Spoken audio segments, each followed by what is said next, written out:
മരത്തുള്ളി വീണു കടൽ പോലെ നിറഞ്ഞു ലാവി അടി കൊച്ചു മക്കൾക്കു വേണ്ടി ഒരു തൈ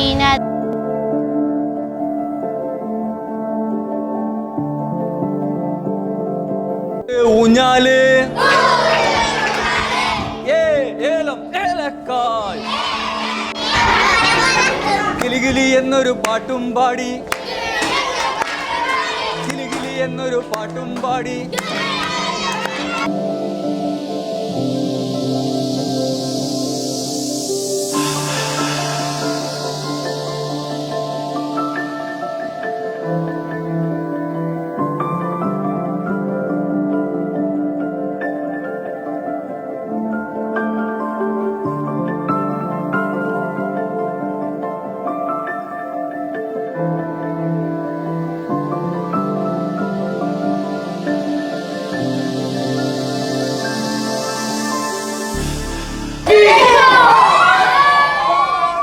കടൽ പോലെ നിറഞ്ഞു ലാവി അടി കളിച്ചു നിൽക്കുന്ന ആ മനോഹര ദൃശ്യം കാണാൻ നിങ്ങൾ ഒരിക്കൽ പോകണം. കണ്ട് കണ്ണും മനസ്സും കുളിർപ്പിക്കണം. എത്ര വാർത്തയാലും മതിയാവാത്ത ഒരു വിസ്മയ ദൃശ്യമാണത്. മൂന്നാറിലെ മലനിരകൾ മുഴുവൻ ഒരു എത്ര വാർത്തയുള്ള മറ്റൊരു വിസ്മയം. ഒരു തൈ നടാ കൊച്ചു മക്കൾക്കു വേണ്ടി ഒരു തൈ നടാ 100 കിളികൾക്കു വേണ്ടി ഒരു തൈ നടാനല്ല നാളേക്ക് വേണ്ടു. ഇതു പ്രേരണവായി നായി നടന്നു ഇതു മഴയാക്കി തോളുത്ത് നടന്നു. കണിരിക്കു മരക്കൊമ്പു കണക്കെ മരക്കറുകൊണ്ടു മരത്തുള്ളി വീണു മരച്ചോടിലേനു മരത്തുള്ളി തോടു മരത്തുള്ളി തോട്ടൊരു മഹേന്ദ്രജാലം തെറിച്ചു തുടിച്ചു മരക്കൊമ്പിലേനു. ഞാനിപ്പോൾ ഉള്ളത് കണ്ണൂർ ദേവത്താർകണ്ടി UP സ്കൂളിലാണ്. ഇവിടെ പഠിക്കുന്ന ഭൂരിഭാഗം കുട്ടികളും മറ്റ് സംസ്ഥാനങ്ങളിൽ നിന്നുള്ളവരാണ്. നമ്മളെല്ലാവരും ആംഗലേയ ഭാഷയുടെ പിറകെയാണ്. എന്നാൽ ഇവിടെയുള്ളവർ ഇവരുടെ മാതൃഭാഷയ്ക്കൊപ്പം നമ്മുടെ മലയാളത്തെയും നെഞ്ചേറ്റുകയാണ്. ഈ വായനാ ദിനത്തിൽ ഇവിടെ നിരവധി പരിപാടികളാണ് ഇവിടെ സംഘടിപ്പിച്ചിട്ടുള്ളത്. മലയാളമൊക്കെ പറയുന്ന വളരെ മനോഹരമായിട്ട് മലയാളം പുസ്തകങ്ങളൊക്കെ വായിക്കുന്ന ഒരുപാട് കുട്ടികൾ ഇവിടെയുണ്ട് അല്ലേ?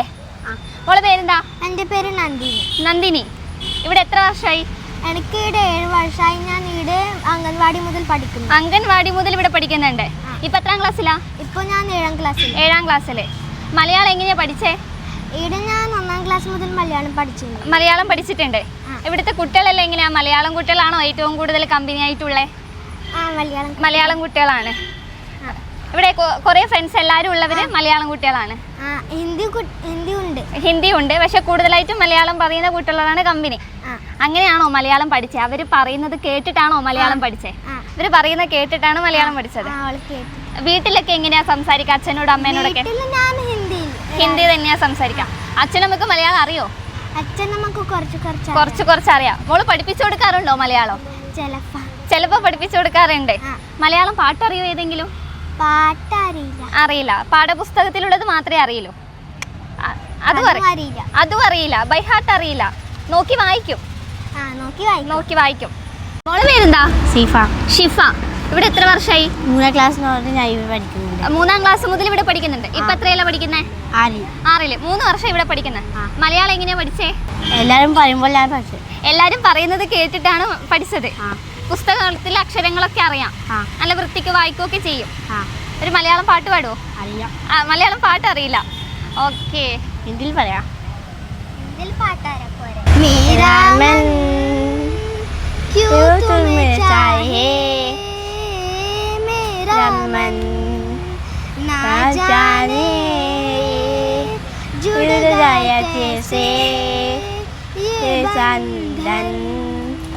ഈ വിദ്യാലയത്തിലെ ഹിന്ദി ടീച്ചറായ ശ്രീജ ടീച്ചർ ഉണ്ട് നമ്മോടൊപ്പം. ടീച്ചർ, ഇവിടെ എത്ര കുട്ടികളാണ് പഠിക്കുന്നത്?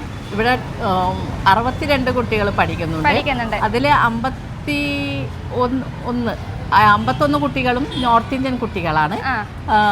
അവർ ഹിന്ദി ഭാഷയാണ് സംസാരിക്കുന്നതെങ്കിലും നമ്മുടെ സ്കൂളിൽ വന്നത് മുതൽ അവർക്ക് മലയാള ഭാഷയോട് വളരെയധികം താല്പര്യം തോന്നുകയും മലയാളം എഴുതാനും വായിക്കാനും സംസാരിക്കാനും ഒക്കെ അവർ ഇഷ്ടപ്പെടുന്ന കൂട്ടത്തിലാണ്. സ്കൂളിലെത്തിക്കഴിഞ്ഞാൽ അവർ മലയാളി കുട്ടികളോട് മലയാള ഭാഷയിലാണ് സംസാരിക്കുന്നത്. അതുപോലെ തന്നെ മലയാളം പുസ്തകങ്ങൾ വായിക്കും, ഇവിടെ രാവിലെ എത്തിക്കുന്ന ന്യൂസ് പേപ്പറുകൾ വായിക്കും. അങ്ങനെ മലയാളവും അവർക്ക് ഹിന്ദി പോലെ തന്നെയാണിപ്പോൾ. ഇവിടെ വായനാ ദിനത്തിൽ എന്തൊക്കെ പ്രത്യേക പരിപാടികളാണ് സംഘടിപ്പിച്ചിട്ടുള്ളത്? വായനാ ദിനത്തിന് ബുക്ക് വണ്ടി കൊണ്ടുവരുന്ന പരിപാടിയുണ്ട്. അതിൽ നിറയെ പുസ്തകങ്ങളാണ് കുട്ടികൾക്ക് വായിക്കാൻ. അതുകൂടാതെ ഉച്ചയ്ക്ക് വായനാ മത്സരം നടത്തുന്നുണ്ട്. കുട്ടികളുടെ പല കലാപരിപാടികളും ഈ വായനാ ദിനത്തോടനുബന്ധിച്ച് നടത്തുന്നുണ്ട്. പിന്നെ കുട്ടികൾക്ക് വായനാ വാരം ആഘോഷിക്കുന്നതിനായിട്ട് പുസ്തകങ്ങൾ വിതരണം ചെയ്ത് അതിൻ്റെ ആശയങ്ങൾ എഴുതിക്കൊണ്ടുവരാനും മത്സരമുണ്ട്. ഭൂരിഭാഗവും ഹിന്ദി സംസാരിക്കുന്ന കുട്ടികളാണ്. അപ്പോൾ നമുക്കൊരു കമ്മ്യൂണിക്കേഷൻ ബാരിയർ വരാറുണ്ടോ? ആദ്യമൊക്കെ ഉണ്ട്. അതായത് 1ാം ക്ലാസ് മുതൽ ഇവിടെ പഠിക്കുന്ന കുട്ടികൾക്ക് ഇപ്പോഴും മലയാളം ഒരു വിഷയം, അങ്ങനെ ഒരു പ്രശ്നമേ അല്ല. മറിച്ച് പുതുതായിട്ട് ഈ വർഷമൊക്കെ വന്ന കുട്ടികൾക്കാണ് നമ്മൾ ഹിന്ദിയിലും കൂടി അവരോട് സംസാരിക്കേണ്ടത്. അല്ലെങ്കിൽ മലയാളത്തിൽ പറഞ്ഞാൽ കുട്ടികൾ അതിന് തിരിച്ച് നമുക്ക് മലയാളത്തിൽ തന്നെ റിപ്ലൈയും തരും. അപ്പോൾ ഇത്രയും കാലം പഠിപ്പിച്ചുകൊണ്ടിരുന്നത് ഒരു മലയാളം കുട്ടികൾ മാത്രം പഠിക്കുന്ന ഒരു വിദ്യാലയത്തിലായിരിക്കൂലേ? അതെ. അപ്പോൾ ഇങ്ങനെ ഒരു ചേഞ്ച് ഇവിടത്തേക്ക് വരുന്ന പുതുതായിട്ട് വരുന്ന ടീച്ചേഴ്സിനൊക്കെ ഒരു ചേഞ്ച് തന്നെയായിരിക്കൂലേ ഇത്? അതെ. ഇവിടെ ആദ്യകാലത്ത് ഞാനിവിടെ വരുന്ന കാലത്ത് നിറയെ മലയാളി കുട്ടികളായിരുന്നു, ഇതിൻ്റെ പരിസരത്ത് നിന്ന് വരുന്നവരായിരുന്നു. അത് കഴിഞ്ഞ് ഞാനിവിടെ 2005-ലാണ് ഇവിടെ വരുന്നത്. അതിനുശേഷം ഒരു 4 വർഷങ്ങൾക്ക് ശേഷം കണ്ണൂരിൽ ആദ്യമായിട്ട് പാനിപൂരി വിൽക്കുന്ന ഒരു ദമ്പതികളുടെ മക്കൾ 3 പേരാണ് ആദ്യമായിട്ട് ഇവിടെ വന്നത്. അവർ വന്ന് ആ കുട്ടികൾ മലയാളത്തിൽ പരീക്ഷ എഴുതി US സ്കോളർഷിപ്പ് വരെ നേടിയ കുട്ടികളാണ്. അതിനുശേഷം പിന്നെ അവർക്ക് അറിയുന്ന ബന്ധുക്കളോടും അവരുടെ നാട്ടിൽ നിന്ന് വന്ന ആളുകളോടൊക്കെ നമ്മുടെ സ്കൂളിനെ കുറിച്ച് പറയുകയും അങ്ങനെ ഓരോരോ ആളുകൾ പരസ്പരം പറഞ്ഞാണ് നമ്മുടെ ഇത്രയും കുട്ടികൾ വന്നത്.